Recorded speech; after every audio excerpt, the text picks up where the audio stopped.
Hello, welcome, my name is Gamedog and today I'll be showing you a solo and small scale Magicka Dragonknight PvP build for the Wolfhunter patch. Now this is a build that I've been running with for the last couple of months, it's actually since Somerset arrived, and I have uploaded the 1vx and outnumbered montage featuring this build and its various configurations here a few days ago. So I finally wanted to compile something that I felt comfortable with showing you guys.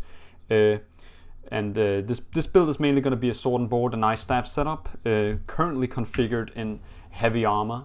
I also have a light armor configuration of the build that I do sometimes use, and I feel comfortable with both running 5 heavy, 1 medium, 1 light, and running 5 light, 1 medium, 1 heavy on this setup here. But I'll get more into the configurations that I've been running. But first into the sets. So first up here we have a monster set of your choice. I like to just use Valkyrie Scoria for solo PvP. For group sizes like 4 to 5 people, I like to use Grothar instead, since it supplies some AoE damage where Valkyrie Scoria is like single target. So in solo PvP this will help you a lot, grind down people and get some burst in there. You might actually, this sometimes open gaps for you where you'll hit a target so hard that you see the opportunity to go for the kill or push them so offensively that they'll have to burn out their resources on it. With Grothar is just really good AoE damage if you're in a group scenario. The Magicka DK is mainly using its crowd control as its main purpose. With this, like, AoE is going to be a big part of group play for a Magicka, at least in my configuration of this setup. So I use Scoria in those Grothar in those situations. You could use Bloodspawn as well. That's a bit more traditional for the dynamic alt gen if you feel like it's more appropriate. I would suggest using Bloodspawn as well for solo PvP or group PvP, depending on what you guys feel comfortable with running. But currently Scoria is what I'm going with for the damage output here. I feel like it's tanky enough on its own, to be honest, with that like 28k health here. So let's get into the sets. We're using 2 crafted sets. First up is Shacklebreaker, next up here is Innate Axiom. Both of these crafted sets are pretty easy to obtain. I'll say the jewelry crafting is probably the hardest part, but if you can get that done, both of these 2 sets generate some pretty good stats for your build, some pretty good base stats. They'll have some good, for example, Shacklebreaker has some good base resources and good recoveries, as well as a bit of weapon spell damage. And Innate Axiom pretty much supplies the same, with some max stats and some criticals and some spell and weapon damage for your class abilities. Now, the fact that it applies to class abilities, the 5th piece here on Innate Axiom, really helps you out, considering the Magicka DK pretty much only uses class abilities offensively. Like, the only non-class abilities I have is Disintegration and Elemental Drain, and they don't really heal, nor do they really damage. So the main reason I'm using an Axiom is just to get the general buff for pretty much all my damage and all my heals on the 5th piece here, as well as some pretty good stats. Looking at the weapons here, well, I might go into the enchants first. We're using Tri-Stat enchants on the big pieces here. As you can see, it grants you some nice flat values as well, on top of the already existing Shacklebreaker and Innate Axiom here, which really helps you gain that larger mag pool. We are an Argonian on this setup, because I did a race change, but even with an Argonian, with pretty much no passives into Magicka, Max Magicka, we still have 38k here. So like if you were in a high elf, you'd be at way over 40k by now. And stamina 15k and max health is about 28k. So we get some pretty good base stats with the Tri-Stat enchants combined with or crafted sets we're using here. Besides that, we're using magic enchants on most of the pieces and pretty much impen on all pieces, besides 2 of them being sturdy.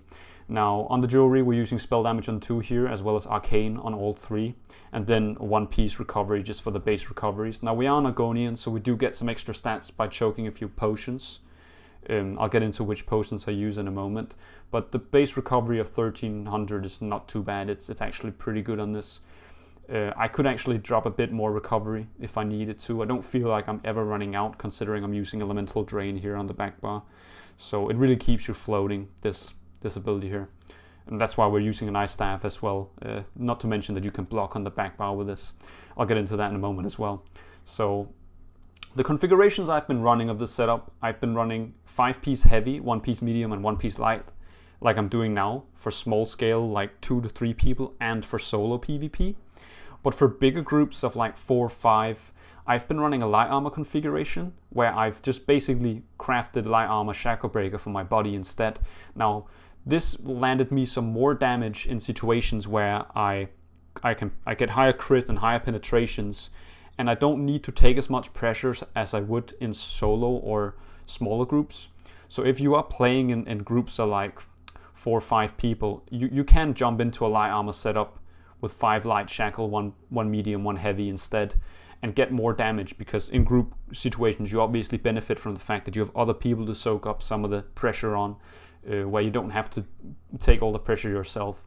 But for solo PvP, heavy armor is definitely the thing to go for. Now for the weapons here, I'm using innate axiom on weapons, obviously, because, well, it doesn't really matter. You could use shackle, but I did just craft innate axiom in this case because I was switching out the shackle breaker pieces for light armor a few times, depending on group scenarios, as I said. But on the front bar here, we're using Nönhund with sturdy shield here, Magicka on that one as well, and I'm using a poison on the front bar, which is the increased cost poisons. Now I know these are a bit shunned upon, and I pretty much only use them in solo PvP. In group scenarios, I take this off and I'm just using the standard flame enchant on it. But for solo PvP, this poison will really help you out grinding those really tanky characters down, especially because inevitably, if you're in heavy armor configuration and you go against another heavy armor target, you will inevitably meet someone who will like force you into a sustained battle. The Magicka DK doesn't have an execute. You rely on pretty much sustained damages like dots and a few bursts depending on your ultimate drops, and maybe scoria procs. But besides that, you don't really have, you're relying on grinding people down. You don't have an execute, you don't have anything but your ultimate to go for the kill with. So this will really help you in those situations where you're fighting a heavy armor target that just won't die, you know. On the back bar here, I'm using an infused ice staff. I'm using the infused because of the weapon damage enchant, so I can proc it from range or proc it when I'm in a fight. It doesn't really matter too much that it's not sturdy, because I won't be blocking on this bar for too long. But what this allows us to by using an ice staff is because of the ice staff passives, which you guys probably already know most of this here. If you don't tick this, you can actually block at the cost of your stamina, which basically makes it equivalent to the front bar of your sword and board. The Mag DK already has a few reduced cost and reduced damage taken while blocking passives, which are going to help you immensely and improve the fact that you can block on both bars. So this allows you to, in pressured situations, even in light armor, you can switch between while holding block basically, and avoid taking too much pressure at that point. And it also allows you to use elemental drain on the back bar, obviously. But besides that, the enchant is going to be weapon damage for the extra damages we can proc off of it. Which, if you look at if we take a major sorcery buff here, we're going to land ourselves at 2.4k spell damage, plus the fact that we have the spell damage for the class abilities here. And besides that, we can add this on top of that. So efficiently, we'll gather like 3.5k efficient spell damage for all our class abilities, which you can see, like this alone, this is without the weapon damage enchant, will get us to a tooltip of Flame Lash at 9.3k. And we are not on Argonian, as I said. We don't have any bonuses to elemental damages or max magic hair or any of that. So just with that baseline put down, it's pretty nice tooltips you get off of these 2 sustain sets that I'm using. So that is the weapon configurations and the setup of the sets here. The food I'm using on this setup is Clockwork Citrus Fillet. Now this is pretty expensive, and if I'm in a group situation with like 4 or 5 people, I might not use this. I might just go with a cheaper version, which is Witch Mothers. Now, I don't use tri-stat food because I already get a pretty good stamina bar. Like, on a sword and board setup, you don't want to fall below 15k max stamina, because you do want to have something to block off of. But we are on Argonian on this setup, so I will get a lot of my resources back by using potions. We are using tri-stat potions, by the way, so we get a lot of resources through that. But even if we run Witch Mothers or the Citrus Fillet, we actually get to a pretty nice 15k stamina bar, which allows us to take a lot of pressure. But for solo PvP, I definitely recommend to run Citrus Fillet over Witch Mothers if you can afford the usage of it. As I said, they're quite expensive, but the only difference between these two is basically that the Citrus Fillet adds a bit more. It adds the same stats, but the Citrus Fillet adds the health recovery as well. As you can see, our health recovery is almost 900, and if we use our Dragon Blood, we can actually add it a bit to almost a bit over 1,000 here. That's some pretty good base recovery. We aren't vampire on this, by the way. We're using wings to get out of situations instead of mist forms, so getting this health recovery will help us a lot in certain outnumbered situations, especially solo. It can help you a bit, but if you absolutely don't want to spend that much gold on this, and I can understand that, I didn't want to do that to start with either, you can just go for Witch Mothers. It pretty much works the same way. It just doesn't give you this, which some people would consider irrelevant. I don't. I feel like it is relevant to some degree, but it's not a must. So with that covered, let's get into the stats. I'm going to show you these quickly. I've already showed you most of them. On the front bar here, we have 37.3, pretty much 38k maximum Magicka. We're an Argonian, as I said. We don't get any clash racial bonuses to our Magicka bar. Our health bar, we do get racial bonuses too, and that's 28k on this build. On a high elf or something, you'd probably be at 26 or something instead, but that's still pretty good considered the setup that we're running, the two sets that we're running. And our stamina bar is 15k, which you want to be at if you want to block on both bars and use block as heavily as this heavy armor setup does.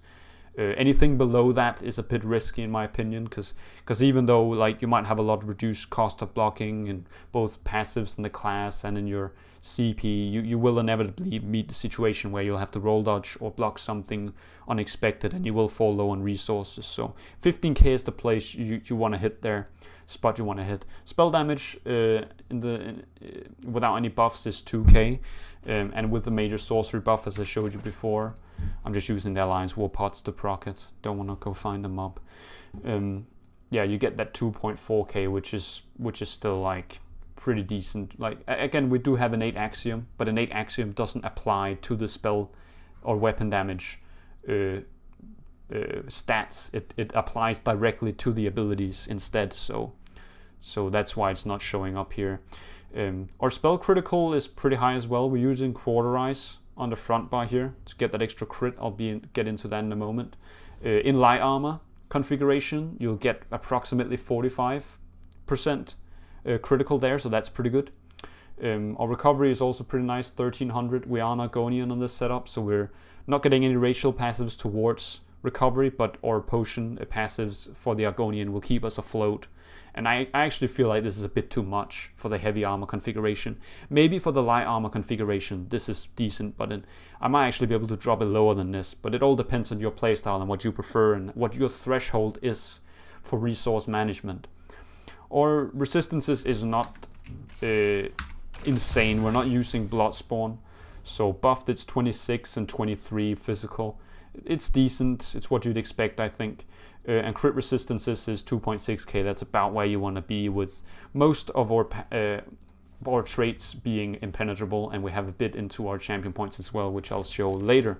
Munderstone is the mage, since we want that max Magicka bar higher. A high max Magicka bar on most Magicka builds really benefit them more than spell damage or recoveries in most situations. Having a large mag pool that you can fill up with in between intervals really help a lot. And in this situation where I'm an Argonian, I do want some more max Magicka. But as I said, if you're a high elf, you'll get like 40k max magic out of this setup. So, and then we have Citrus Fillet as our food. Obviously, I showed that before. So let's get into the skills. I'll go over these. I'll explain some of them, but I'll go over them pretty quickly because you guys probably already know all of this, and I'm going to be taking way too long talking about the same stuff again and again. So Fossilize is the first ability we have on here, as it's our stun that immobilizes people after they break, or after we break the stun for them, obviously. So the immobilization really helps a lot with this morph. You can use the other morph as well, which applies a heal to you next time the enemy attacks you. I do feel like Fossilize helps a bit more in my situation though. I really like when I can be able to control people's movement even after they break CC. This makes them perfect to land up burst on them, or if you're in a group scenario, to pretty much just put them down where they can't get away from the other people in your group there. So it helps with the crowd control and help controlling the enemy that you're stunning with it. Next up here, Flame Lash. This is our main spammable. It's really good with that Power Lash, so you definitely want to use this morph. And also has a really nice heal you can use when people are off balance. So really good spammable in general. Really great heal, as you can see. How much is the tooltip actually if I'm buffing up? Like the heal tooltip. Okay, it's still 16k. So 9.4k tooltip without this proc here. So with this proc, it's probably about 10k. Ultimate 10k efficient tooltip if you proc every damage buff on the set up here. Next up here we have Cauterize. This is our source, both our source of Major Prophecy, which is our Major Crit buff, but also a source of really great upfront healing. The reason we're using this in our front bar is both for the crits, but also because of the fact that we can use this heal within intervals. It really actually hits pretty hard, this heal. Now you can predict when it hits because it will always have a hit within the first second that you proc it. So, and it also allows us, because it's on our front bar, it allows us to be offensive and still heal while we're doing that. Actually, using Cauterize in a combination with Burning Embers will basically make you able to be all up front, all aggressive, which is where you want to be on a MagDK and a Dragonknight in general. The Dragonknight is a very upfront class. It has a lot of abilities to put on pressure and dots on people, and you can heal while doing damage, which is one of the great benefits. And you see this being done by stamina classes all the time, this meta. Like, people will run lingering pots, they'll have their vigor up running, and they'll be in your face constantly pressuring you. And you can do the same with Cauterize and Burning Embers. You can be all the way up in someone's face, and even though you take damage, you can heal it up while doing damage yourself. And that's what really creates some really nice momentum pressure that you'll need to take people down with. It allows you to be offensive at pretty much all times. So the heal is also real nice, 5.3 clay without major sorceries. So next up here we have Coagulating Blood. This is our main heal, I'd say. It heals based on your missing. The healing percentage is increased based on your missing health, but it has a flat value that it takes off. It's pretty expensive, but it's probably the best heal you'll ever get on the MagDK. It's so strong if you can use it in the right situations. Yeah, spammable panic button. You use this when you're getting low on health and you don't see Cauterize as a way to get out of it. Obviously, if you're getting low on health and pressure, you want to keep Cauterize up while using your Coagulating Blood as well here. So you want to keep these two going. Besides that, Coagulating increases your health recovery, which is good with our Citrus Fillet since it keeps us at that 1000 health recoveries there. So next up here we have Choking Talons. I'm using this morph over Burning Talons because we apply the Minor Maim, which reduces enemy damage done by 15%. Now this is the buff, well, debuff that Wizard's Riposte used to be proccing all the time, but now that no one is using Wizards anymore really, this is really a unique ability for the MagDK that can help you take damage off of yourself and your allies while keeping that root on people and controlling, basically making crowd control and controlling the situation you're fighting in. So and if you're getting followed by a large group, proccing this once will reduce their damage greatly and will increase your chances of surviving a lot. So that's the reason I'm using this morph of it. Yeah, again, it's pretty expensive, so you don't want to spam this. You'll see this continuously. Most of the defensive abilities on the MagDK is really expensive. Actually, besides Cauterize, look at the cost of Cauterize, 2.1k. 2.1k for a almost 6k heal. If you compare it to Coagulating, that costs 4.2k. Cauterize is really efficient on the price. But you'll see this most of the time. Defensive abilities cost more than offensive abilities. And this is also a basic game mechanic you want to remember in ESO. Being offensive is less resource demanding than being defensive. That's why you want to force people on their defensive, because if you force them on the defensive, you force them to use all their expensive abilities and you force them to run out of resources efficiently. Next up here we have our ultimate. I'm using Ferocious Leap. You probably already know this is the go-to alt dump. It pretty much functions as an execute almost most of the time. The Magicka does not have an execute, sadly, so we'll have to use something else to compensate for that, and Ferocious Leap is so good at going for the kill width. You can also use this to jump into a situation where you see people aren't buffed, or you see the gap to hit a lot of people for a lot of damage. Maybe someone got hit by Scoria and you see their health drop significantly, and you can go for it for the leap there. I'll use my last alliance pot to show you guys the tooltip of that. It's almost 18k here, and I'll show the backbar alt as well. Shifting standard, that's like 3.5k per second there. So I do sometimes switch Ferocious out with Shooting Star, but it does depend a lot, because Ferocious is a lot cheaper. Obviously, it's a lot faster up, and you can use it as a more general purpose ultimate, where Shooting Star is more of an efficient ultimate you want to drop in the right circumstances, where you're 100% sure that it's going to do its work. Dragon Leap can also be used as a situational ultimate. If you're getting pressured a lot and you want to make some space, use this, knock people back, get that damage shield on for 6 seconds, and it will increase your survivability by a little bit at least. So on the back bar here, on our Frost Staff, we have first ability is Disintegration. This is our major sorcery ability. We use this to proc major sorcery so we can keep our spell damage high. Besides that, I'm using this morph because of the other morph over the other morph, because the other one pretty much, it gives you that 5 extra % of health, but we don't have a healing on our back bar besides Burning Embers. So I didn't really see the benefit off of it. Also the fact that we already have 28k maximum health, so I wanted to go for Disintegration instead, especially because we have our poison here on our front bar. So when we're light attack weaving to proc something like an enchantment or the poison, we'll be having a chance of proccing heals off of that too. Besides that, it's a dot, so it helps proc Scoria. That's also nice. And because it's a single target dot, you can combine it with something like Burning Embers to make Scoria proc on a single target that you wanted to proc on. One of the big problems with using something like Burning Talons is that you'll have Scoria proc on a random target, and you don't want that to happen. You want to try and choose which target you want Scoria to proc on. You want to be able to, you know, obviously focus someone and then have Scoria proc on the same guy, instead of focusing someone and just have Scoria proc on the tankiest dude way out back, obviously. So that's where Scoria is at its most efficient, and these two really help proc that on the single individual that you wanted to proc on. Next up here is Burning Embers. This is again another, this is a damage over time with a burst heal at the end of it. You can use it to gain the heal immediately, and it has probably one of the lowest costs in the game of any dot.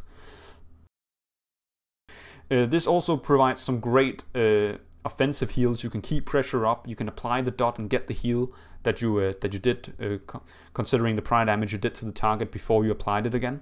And by that you can keep being offensive and keep just applying dots and doing damage to the target. Instead of backing off and healing yourself, you won't have to do that. You can just keep being offensive and getting those heals.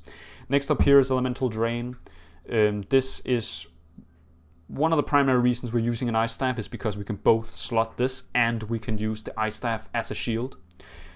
Obviously I'm also using the Ice Staff because I can proc something like this Infused Enchantment from range, but because of the Elemental Drain, we basically get penetration as if we were in light armor. And if you are in a light armor configuration with this setup, if you're running 5 light armor, you'll basically be able to you'll gather like almost 10k penetration or something with the champion passives that we have. Besides that, it has the minor Magicka Steel, which you use to gain some magic every second. This will be what keeps you afloat and allows us to run a pretty low recovery here on our Magicka. Next up here we have Volatile. You want to have this up at pretty much all the time, 100% uptime on the guy you're focusing. Get it into your rotation and just make it a natural part of focusing someone with Elemental Drain when you're doing your damage or dot rotations. Next up here we have Volatile Armor. This is our armor buff as well as a dot. If you can isolate a person and use this on them, you'll also help proc Scoria with it. So that's 3 dots that efficiently proc Scoria for us, as well as standard, obviously. But besides that, it's a nice tool to get out Nightblades. from sneaks, so you'll be using it mostly for that. So keep this up as much as you can. There's also a heal passive which you get in one of the Dragonknight passives, which gains you more healing because of the fact that you have this. Yeah, when you have a Dragonic power ability active, increasing your heal received by 12%. So you want to keep this running as much as you can, pretty much. At all times, pretty much. Next up here, Reflective Plate. This is our movement in a nutshell. We're using this to get rid of snares as well, since they buffed it during Somerset. So it really improves the movability of us. We're able to get out of sticky situations, as well as reflecting some ranged projectiles. One of the really great things about this Reflective Plate is that by reflecting enemy projectiles, you're forcing people to either come close to you or to go on the defensive or go back, because they can't obviously touch you if they're ranged. But people like setups like Nightblades, sniping you or something, you'll force them to go in and get up personal with you if they want to damage you. And that's what you want. You want people to get in and up close and personal with you. That's where the DK is in its best element. So this is forcing people to go in and actually fight you instead of spamming ranged abilities on you. And if they do that, they'll obviously end up damaging themselves. And believe it or not, some people will accidentally, I don't know if it's accidentally, shoot overloads on themselves or snipes and kill themselves on you, which is hilarious. So really great skill. Because we're not a vampire on this setup anymore, we're using this instead of Mist Form. So it's kind of compensates for the spot where Mist Form was. Next up here is our backbar ultimate, which is shifting standard. Now, the reason I'm using shifting standard is mainly for group utilities and for outnumbered situations where I am in a situation where I can survive burst and be able to take people with me into a zone of the file, basically. It also deals some pretty nice overtime damage, which really helps you there. The Major Defile is one of the biggest keys in this. As you can see, we can buff it with our Befoul here. Now you need to, if you look at it, it's somehow broken or something. It doesn't increase its reducing heal reduction percentage there, but it is reduced in practice when you're actually using the abilities, and it'll reduce healing received with the points I have into the champion point tree. It'll reduce healing received by about 40% ish, which is pretty nice. So in group scenarios, I can drop this on a larger bunch of people and we can grind them down and get their healers out of play. And in solo scenarios, I can really put this up when I'm outnumbered and I want to even the odds a bit. And if people are dumb enough to stay inside of this, you can talon them in choke and talons inside there. And some people might say, oh yeah, but standard doesn't deal any damage. But that's not really the purpose of it. The purpose of it is to make you burn out your resources so that when you finally come out of this standard, I can lock you down with Fossil Ice and just sit on you until you're dead. And the good thing about this morph of the shifting standard is that you can take it with you. So even if people get out of it, you can just place that AoE on top of them again. And you can keep doing that until you can shove it up there. Yeah, you know where I'm getting at. So so that is the setups for the skills here. I'll be going into the champion points quickly here first. Next up here, just to show you guys. I won't go into too much detail, but I'll mention the numbers and where they are at. So Warlord here, break free, 56 points in there, 20%. We have 1 point in the Siphoner. I've been talking about this before. One Siphoner applies 1 extra debuff that people like Templars will have to cleanse off. This really helps you when you're fighting Templars and people using other purge abilities. So they'll have to purge 1 more debuff to get rid of all your dots. So. And this also, if they manage to purge Siphoner instead of one of your other dots, that dot will still keep ticking, even though they think they cleansed. So really powerful to just have 1 point in there.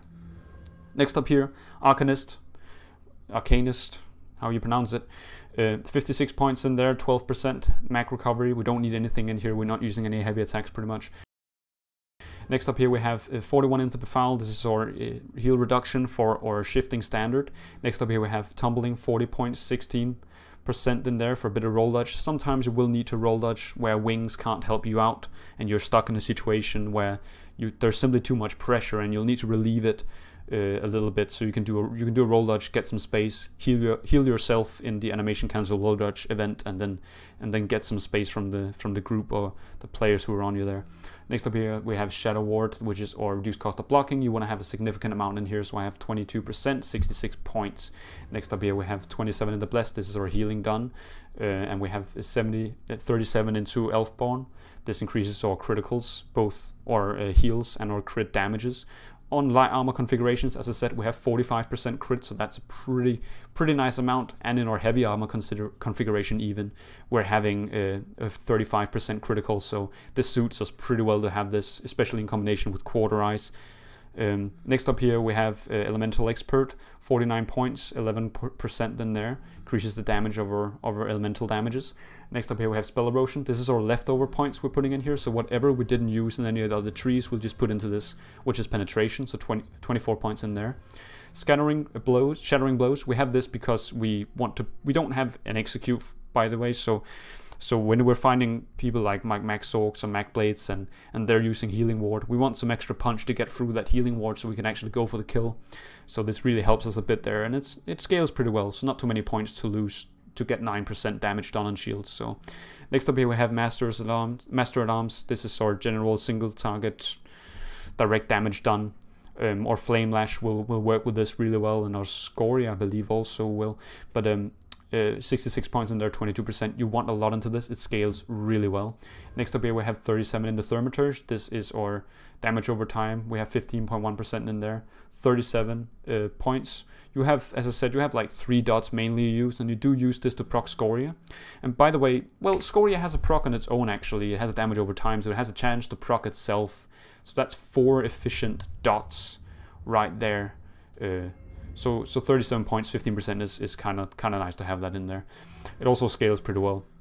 Next up here, Ironclad, 22 points in there, reduced damage taken from direct hits, 66 points in there. You do want to have a lot in there, it scales pretty well.